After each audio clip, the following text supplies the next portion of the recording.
doctor said.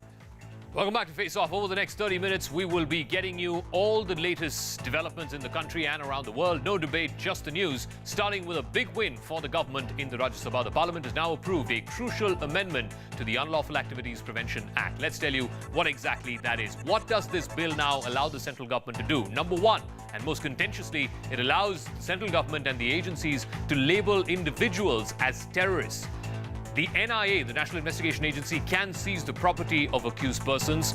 The NIA inspectors can also probe cases. And most importantly, the NIA so far, which required the permission of state governments, will not need their nod anymore to begin a probe.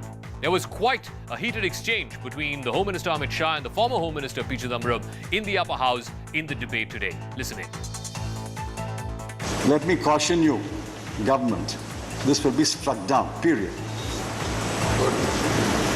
Instead of listening to us here and making the necessary correction, you're forcing us to go about a kilometer away to another building and present to another set of eminent gentlemen to strike it down.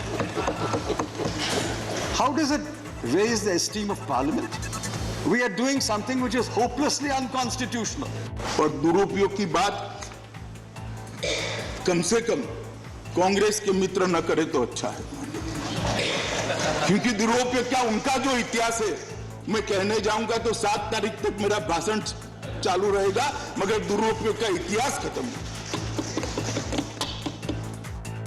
Heated exchange there in Parliament, but the amendments were passed. It will now become law. Let me go across to Pallavi Ghosh, our senior editor, and try and get sense of what was going on there. Contentious provisions, yes, in the UAPA amendment, and Mr. Chidambaram says it will be struck down by the court. But how is it that the opposition, despite having the numbers, was not able to muster enough numbers to at least refer this to a select committee? Same story again. We saw it over the RCI bill, we saw it over triple talaq, completely failed as far as flow management is concerned. And also the fact is that when it comes to issues of terrorism and nationalism, most political parties would want to treat a very careful line. So that's what we saw, that walking across, voting along with the government's legislation. We got to see that today as well on this critical and many would say a contentious bill. All right, Pallavi Ghosh, many thanks for joining us on that contentious debate there in Parliament. All the amendments have been approved. They've been ratified by the Rajya Sabha. It will now go to the President for his assent. The other big story, the mediation process in the Ram Janmabhoomi Babri Masjid land dispute case has failed yet again for the 5th time. In a 6-minute hearing, Chief Justice of India Ranjan Gogoi said the efforts of the 3-member mediation team of former SC Judge F.M. Khalifullah, spiritual guru Sri Sri Ravi Shankar and senior advocate Sri Ram Panchu didn't result in any kind of settlement. Fact was, how do you mediate? Because I have fundamental right to pray where Ram was, faith tells me Ram was born. So on that is the Sunni Waqf Board ready to yield? They are not. So then how do you have mediation?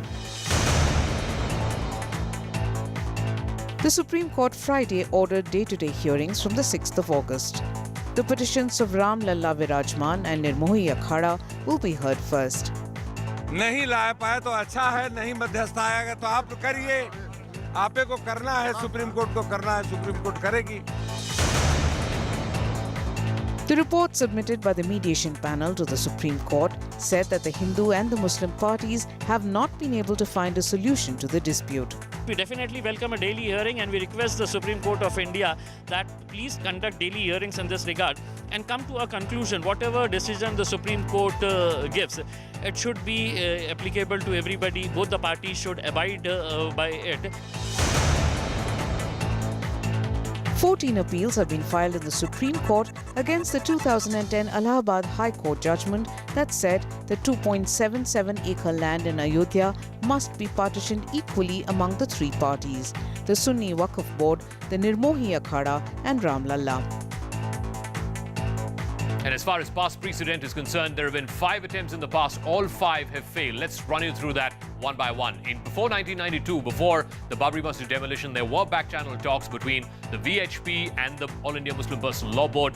That attempt failed. That's why we had 6 December 1992. In August 2010, just before the Allahabad High Court delivered its verdict, it tried mediation. That attempt failed, and that's why the High Court delivered the verdict of a tripartite division of the land there. In March 2017, then Chief Justice Justice Keher had suggested a mediator to resolve the issue.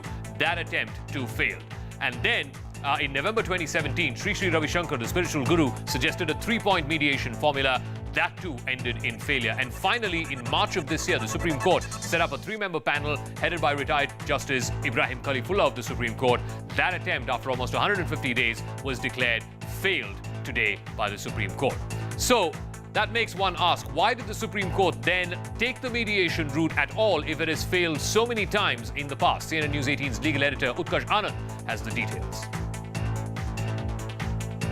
Amid questions being raised that why did the Supreme Court take the mediation route when all previous attempts at amicable resolutions have failed, what must recount that Supreme Court, when it ordered mediation, it was also mindful of the fact that all previous attempts, they had not yielded any result. But Supreme Court said this issue is not just about a piece of land, it is about getting communities together, it is about trying to give a healing touch, it's about issue of heart and soul, and this is why Supreme Court will try out mediation once, so that if there is only 1% of chance of people getting across the table and settling it among themselves, why should that not be tried? This is exactly why the Supreme Court gave mediation a chance, which has today resulted into a nullity. All right, let's shift focus here on Face Off. In the middle of the